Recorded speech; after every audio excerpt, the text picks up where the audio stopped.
하나님 말씀 누가복음 10장 30절에서 37절까지의 말씀입니다. 누가복음 10장 30절에서 37절까지의 말씀입니다.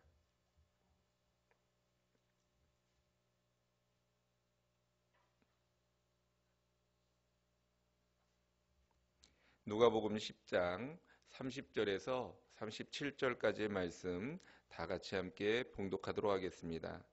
예수께서 대답하여 이르시되 어떤 사람이 예루살렘에서 여리고로 내려가다가 강도들을 만나매 강도들이 그 옷을 벗기고 때려 거의 죽게 된 것을 버리고 갔더라. 마침 한 제사장이 그 길로 내려가다가 그를 보고 피하여 지나가고 또 이와 같이 한 레위인도 그곳에 이르러 그를 보고 피하여 지나가되 어떤 사마리아 사람은 여행하는 중 거기 이르러 그를 보고 불쌍히 여겨 가까이 가서 기름과 포도주를 그 상처에 붓고 싸매고 자기 짐승에 태워 주막으로 데리고 가서 돌보아 주니라. 그 이튿날 그가 주막 주인에게 데나리온 둘을 내어주며 이르되 이 사람을 돌보아 주라. 비용이 더 들면 내가 돌아올 때에 갚으리라 하였으니 내 생각에는 이 세 사람 중에 누가 강도 만난 자의 이웃이 되겠느냐. 이르되 자비를 베푼 자이니이다. 예수께서 이르시되 가서 너도 이와 같이 하라 하시니라. 아멘. 우리가 잘 많이 들었던 말씀이고 또 자세히 또 이 말씀에 대해서도 알고 있는 말씀 중에 한 말씀일 것입니다.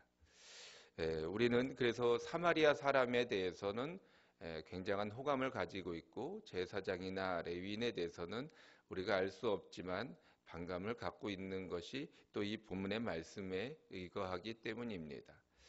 자, 그런데 이 말씀에 대해서 우리가 지난 중보기도 시간에 행하는 것에 대해서 우리가 잠깐 말씀을 나누었고 오늘은 이 의미에 대해서 또 다른 영적인 의미에 대해서 한번 말씀을 나눠보기 원합니다. 이 말씀 속의 주인공이 누구일까요?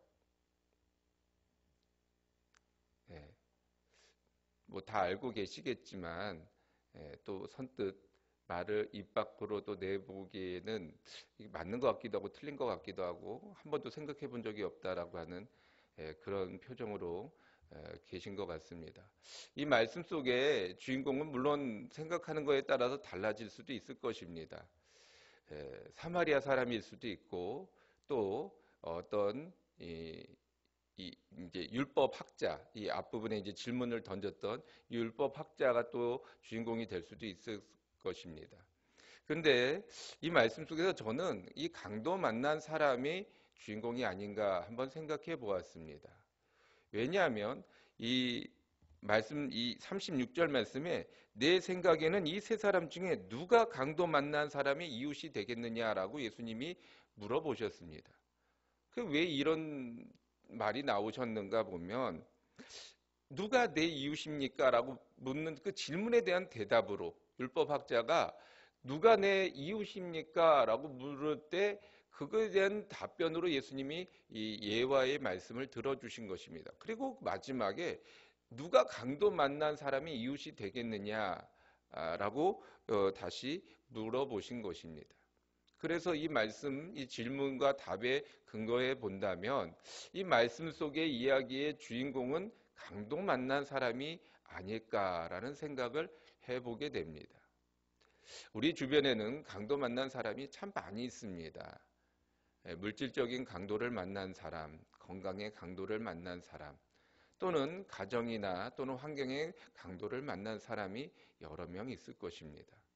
그리고 우리는 그런 사람들에게 있어서 어떤 사람이 되어야 하는가라는 것에 대해서 우리는 또한 많이 생각해 보았을 것입니다. 이런 어려움을 겪고 고난을 겪는 사람을 위해서 기도해주고 또는 때로는 도와주고 때로는 위로해주면서 우리가 선한 사마리아의 사람의 삶의 모습을 우리는 살아가고 있습니다. 그런데 이것을 좀 영적인 부분으로 좀 바꿔 본다고 한다면 우리에게 있어서 영적으로 강도 만난 사람은 어떤 사람이 있을까? 한번 좀 생각해 보았습니다. 먼저 이 영적으로 강도 만난 사람, 특히 요즘 같은 이 시대 속에 이런 상황 속에서 우리는 이런 신종 코로나 19라고 하는 그런 어떤 좀 질병에 걸린 사람들, 그런 사람들을 또 생각해 볼 수 있겠죠.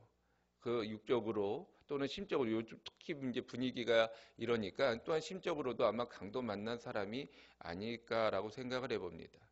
자, 그 가운데서 우리가 영적으로 본다면 신천지라고 하는 이단 종파에 빠져 있는 그 사람들, 또 거기에 이 신종 코로나19라고 하는 이런 어떤 또 질병까지 같이 겸해서 지금 고난을 받고 있는 사람들이 우리에게 있어서 강도 만난 사람이 아닐까라고 생각을 해보게 됩니다. 이 말씀을 준비하면서 좀 고민을 많이 했었습니다. 혹시 이 말씀이 어느 이 잘못된 이 신천지를 옹호하는 말씀처럼 들릴 수도 있고, 또는 그들이 그들 위해서 우리가 무엇인가를 해야만 된다라고 하는 그런 어떤 좀 오해의 소지가 있을 것 같아서 먼저 말씀을 드립니다. 절대 그런 의도나 의미가 아닙니다. 다만 시대적으로 시기적으로 우리가 의미를 생각해 본다면 그들을 생각해 볼 수 있기 때문에 이 말씀을 전하고 있는 것입니다. 자, 일단은 그 신천지에 빠진 사람들을 간단하게 돌아본다면 그들은 먼저 우리들의 믿음의 동역자들이었습니다. 믿음의 식구들이었죠. 그런데 어떻게 개인마다 계기가 다 다를 수 있겠습니다만은 어떤 상황에 있었든지 어떤 계기가 있었든지 그들이 잘못된 것에 관심을 갖고 그만 거기에 빠져버렸습니다. 그리고 하나님의 큰 뜻이 있어서 또 그들 가운데서 이와 같이 어떤 질병을 통해서 그들이 감추고자 했던, 숨기고자 했던 그 부분이 낱낱이 드러나게 되는 상황에까지 이르게 되었습니다. 사회적인 지탄을 받기도 하고 또한 주변의 사람들한테 손가락질 받거나 경계의 대상이 되기도 하고 있습니다. 그러므로 인해서 그들은 심적으로나 또는 육적으로나 아마 강도 만난 사람이 될 것입니다. 자, 그러면 우리는 이 강도 만난 사람들, 물론 뭐 어느 한 그 사람들만한 지칭하는 것은 아닙니다. 지금 현재 우리 주변에 고난을 받고 있는 이 사람들 가운데 이와 같이 강도 만난 사람들에게 있어서 나는 어떤 사람인가, 나는 어떤 존재인가 한번 생각해 보고자 합니다. 자, 이와 같이 강도 만난 사람이 길가에 쓰러져 있습니다. 근데 그때 제사장이 지나가죠. 제사장이 어딘가를 간다라고 할 때는 이유와 목적이 분명합니다. 그냥 뭐 멀쩡히 앉아 있다가 오늘 심심한데 돌아다녀 볼까 이렇게 돌아다니는 그런 사람들이 아닙니다. 또 이 시대적으로 그렇게 뭐 여행이 자유롭거나 또 안전하고 그런 시대가 더더군다나 아니지 않습니까? 그 더군다나 그 길에 지금 피투성이가 된 사람이 쓰러져 있어요. 그러면 이 길이 얼마나 위험한 길임을 알 수 있습니다. 그렇다고 한다면 그런 위험한 길을 갈 때 제사장이 그 위험한 길을 지나갈 때는 이유는 단 하나입니다. 제사를 지내러 가는 여정 가운데 있다라고 하는 거예요. 자, 그런데 피투성이가 된 사람이 쓰러져 있는데 이 앞뒤 전후적인 어떤 상황은 아무도 모르는 상황입니다. 이 사람이 왜 쓰러져 있는지, 어떻게 해서 이 사람이 피를 흘리고 있는지 그 상황은 알 수가 없어요. 물론 유추해보거나 상상해 볼 수는 있겠죠. 하지만 분명한 것은 이 사람이 피를 흘리고 지금 쓰러져 있다라고 하는 그 상황입니다. 자, 그런데 피를 흘리고 쓰러져 있는 이 사람에게 제사장은 어떤 의미인가? 제사장이 봤을 때 이 사람은 어떤 사람인가? 피해야 할 대상입니다. 내가 지금 제사를 지내러 가는 상황 속에서 내가 이 피 흘리는 사람을 만졌다가는 어떤 존재에 의해서 어떤 이유에 의해서 이 사람이 피를 흘리고 있는지 알 수 없기 때문에 이 사람이 부정한 사람이라면 내가 부정한 사람이 되는 거예요. 그러면 내가 부정한 사람이 된다면 최소한 만 하루 동안은 내가 하나님 앞에 나갈 수가 없습니다. 제사를 지내러 가는데 내가 부정한 상태로 제사를 지냈다가는 하나님의 벌을 받아서 내가 생명을 잃을 수 있습니다. 그래서 그 사람은 피해야 할 대상인 거예요. 이 사람이 왜 어떤 상황에서 쓰러졌는가 보다는 일단 내가 주어진 일에 최선을 다하고 내 상황에서 가장 최고의 선택을 할 수 있는 그것이 바로 이 제사장의 선택이었다라고 하는 것입니다. 레위인도 그렇게 보면 마찬가지죠. 내가 레위인으로서 지금 어디로 가고 있을 때 그 이유 또한 제사를 돕기 위한 어떤 그런 레위인의 직분을 감당하기 위해서 가는 것입니다. 그런데 마찬가지로 제사장뿐만 아니라 레위인도 나도 지금 하나님의 일을 행하러 가는 입장에서 저 사람이 어떤 이유에서든지 피를 흘리고 있는데 내가 그것을 만졌다가는 내 직분을 감당할 수 없고 내가 또한 부정한 사람이 되어서 내게 피해와 손해가 온다라고 하는 것입니다. 레위기 15장에 보면 이 피 흘리는 사람, 물론 이제 조금 의미가 다르긴 합니다만은 그 사람이 만지는 그릇, 그 사람이 눕는 침상, 그 사람과 접촉한 모든 사람, 모든 기물과 사람이 다 부정한 사람이 된다는 거예요. 그래서 그 부정함을 내가 정결하게 하기 위해서 만 하루 동안 나는 근신해야 되고 또한 그것을 위해서 내가 하나님 앞에 제사를 지내야 된다라고 말씀하고 있습니다. 그러니까 그 제사장이나 레위인으로 보면 자신을 입장에서 생각해 보면 내가 피해야 할 대상인 거예요. 이 사람이 왜 쓰러져 있을까? 어떤 이유에서 쓰러져 있는가를 생각하기 이전에 나라고 하는 내 직분과 내 상황과 내 여건에서 보면 피해야 할 대상이라고 하는 것입니다. 오늘날 우리가 이와 같이 신종 코로나19에 대해서 대하는 모습이 어쩌면 이런 모습이 아닐까. 뭐 내 주변에 기침을 하는 사람, 이 사람이 감기인가 아니면은 어떤 그런 우리가 경계하고 있는 그런 신종 코로나19에 대한 그런 어떤 병에 있는 사람인가를 구분하기 이전에 일단 기침을 한다. 그럼 내가 피해야죠. 왜냐하면 내가 혹시 잘못되거나 또는 어려움을 겪을 수 있기 때문에 피해야 되는 것이죠. 또 마찬가지입니다. 영적으로 봐도 우리가 신천지에 대해서 굉장히 조심해야 되고 경각심을 가져야 되는 것도 맞습니다. 하지만 우리는 신천지라고 하는 그런 사람들에 대해서 일단은 피하고 보는 거죠. 왜냐하면 혹시 내가 그 사람들하고 가까이 지내므로 인해서 내가 오해의 소지를 갖거나 또는 내가 그 사람들의 어떤 그 부정한 어떤 잘못된 영적 기운에 내가 혹시 물들까봐 그래서 우리는 신천지라고 하면은 일단 피하고 봅니다. 외면하고 봅니다. 경계할 대상으로만 바라본다라고 하는 것입니다. 그 사람들이 왜 어떻게 저렇게 되었는가에 대한 또는 왜 저렇게 상처 입고 피 흘리고 있는 상황인가에 대한 어떤 생각보다는 우리는 그렇게 나 자신만을 위해서 나의 어떤 그런 모습을 위해서 자꾸 피하거나 외면하기에 바쁘다라고 하는 것입니다. 자, 그러면 이 신천지라고 하는 사람들, 뭐 꼭 신천지만은 말하는 것은 아니겠죠. 하지만 어쨌든 이런 영적으로 상처 입은 사람들의 모습을 왜 그들이 쓰러져 있는가를 한번 생각해 본다면, 말씀 속에 본다면 강도를 만났다는 거예요.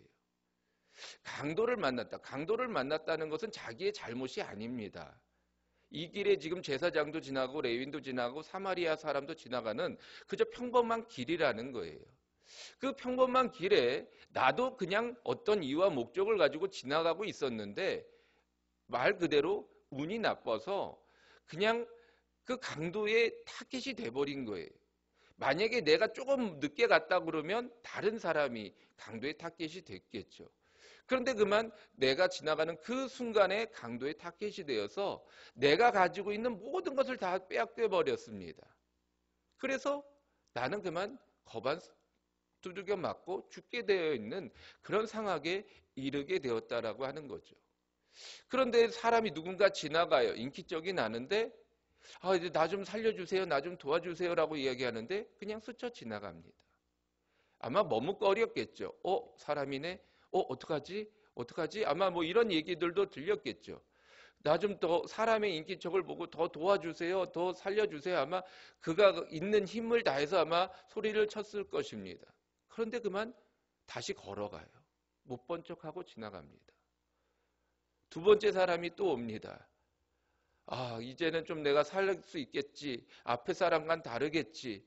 아마 이런 기대감을 가졌겠죠. 그리고 살려주세요. 도와주세요. 아마 그가 있는 또 마지막 힘을 다해서 소리 질렀을 것입니다. 그런데 그 사람도 머뭇머뭇하다가는 이내 지나가 버립니다. 그 앞 사람이 제사장인지 레위인인지 이 강도 만난 사람은 어떻게 알겠습니까? 지금 눈도 뜨기 힘들고 내가 몸을 움직일 수조차 없는데 그 사람의 복장인들, 그 사람의 어떤 행색인들 보이겠습니까? 안 보이죠. 그저 사람의 인기척만 느끼고 도와달라고 소리 지르고 말았을 것입니다. 그리고 한참이 지난 후에 또 한 사람이 지나가는데 이제는 기력조차 없고 이제는 이 어떤 정신조차 가물가물한 상황에 이르게 되는 거죠. 도와달라고 소리를 쳤을지 아니면 그대로 쓰러져 있을지 알 수 없지만 웬일인지 그 사람은 내게로 다가와서 나를 치료해주고 나를 데려다가 여관방에 누워줍니다. 또 과연 그 사람이 어떤 사람인지 이 사람은 다 알지 못했을 것입니다. 왜냐하면 이튿날에 되어서 이 사람은 사마리아 사람은 떠나갔고 그 사람은 여관 주인을 정신 차리고 봤더니 아마 여관 주인을 보는 게 다였겠죠. 어떤 사람이었는지 어떻게 나에게 도움을 받았는지조차 잘 알지 못했을 것입니다. 자, 우리 주변에 이와 같이 상처 입은 사람들이 많이 있습니다. 이 교회 바깥이 아니라 이 교회 안에서 상처 입은 사람들이 있습니다. 전도를 나가다 보면 교회 다니세요, 예수를 믿으세요 라고 하면 손사래를 치는 사람들이 가끔씩 만나게 됩니다. 그리고 굉장히 화를 내시는 분들도 만나게 됩니다.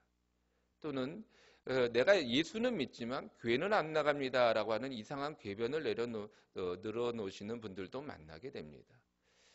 그런 분들의 공통된 점은 교회 안에서 상처받았다라고 하는 거예요. 자기의 어떤 존재를 인정해주지 않고 자기를 외면하거나 또는 자기를 멸시하거나 무시했다고 하는 상처를 받았다라고 하는 것입니다. 물론 각자마다 이유는 다 다르고 상황도 다를 것입니다. 그러나 그들은 교회 안에 상처받았고 그 상처로 인해서 교회를 등지고 떠났다라고 하는 것입니다. 왜? 무슨 어떤 이유 때문에 상처를 받았을까?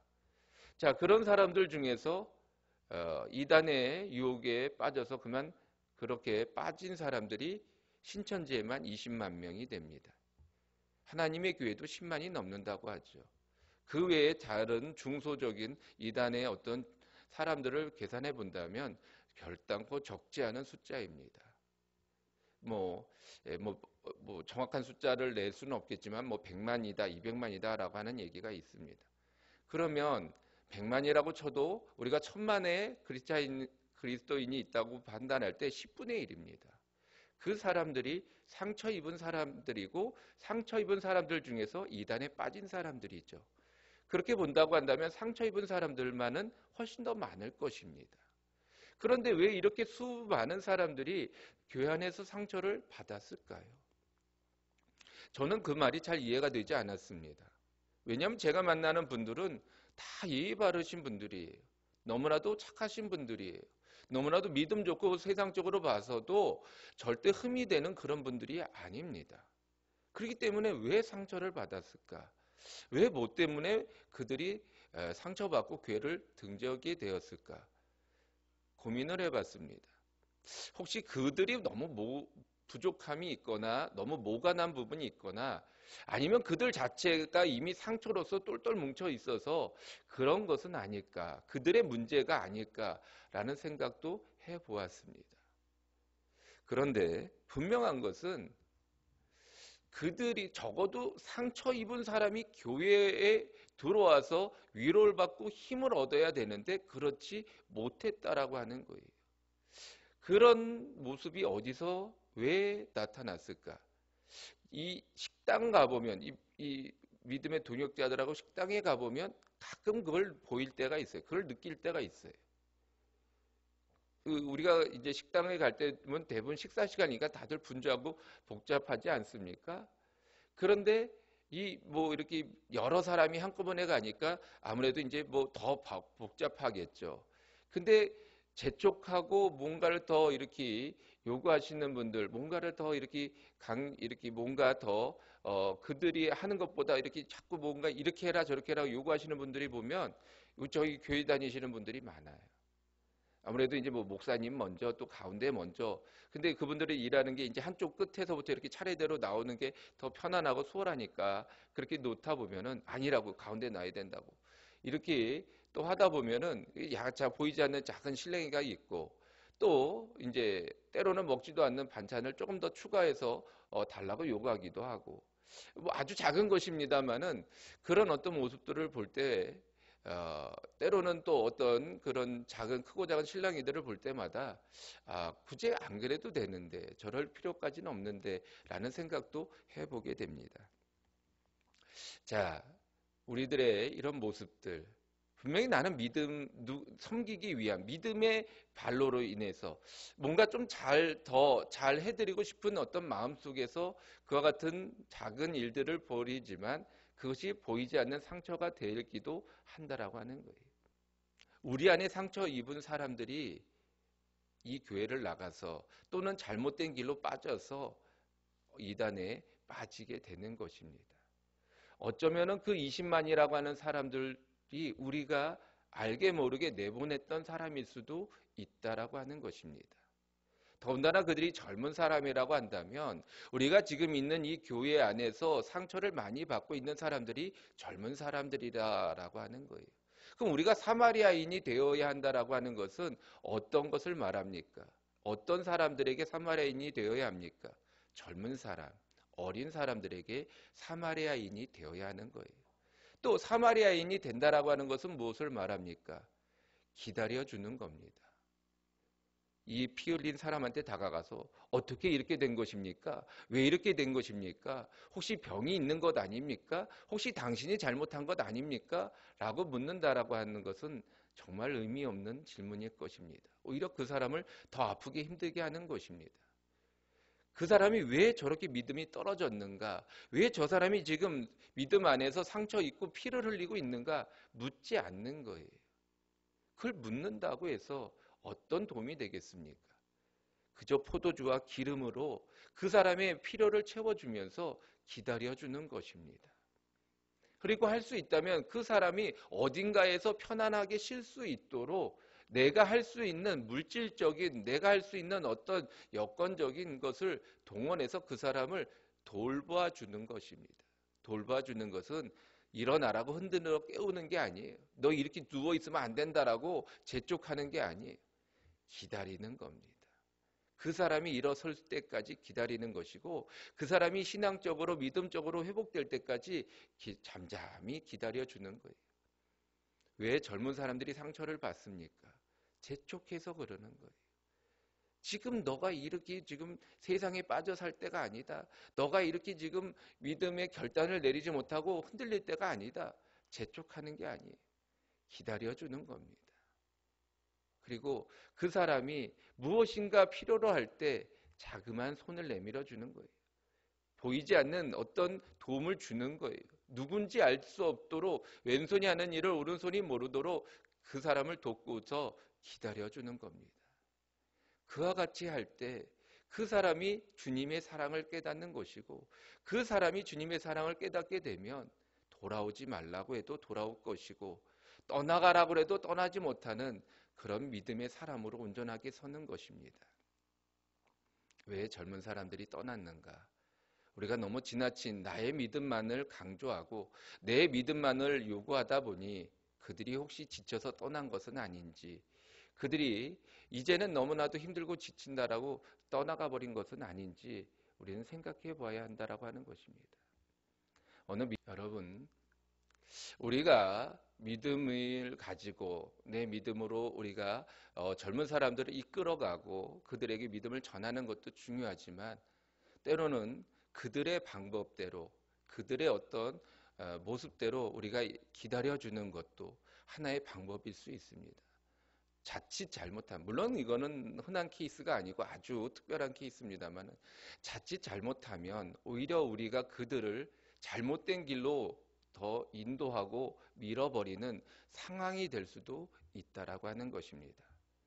그러므로 우리 주변에 강도 만난 사람이 있음을 꼭 기억하시고 이제 멀리서 찾지 마시고 내 옆에 있는 사람의 사마리아 사람이 되고자 하는 마음과 믿음으로 여러분들이 한 걸음 더 나간다고 한다면 분명 떠났던 사람들이 돌아올 것이고 잘못된 길에 빠졌던 사람들이 진리를 깨닫고 하나님께로 믿음을 회복할 것입니다. 기도하시겠습니다.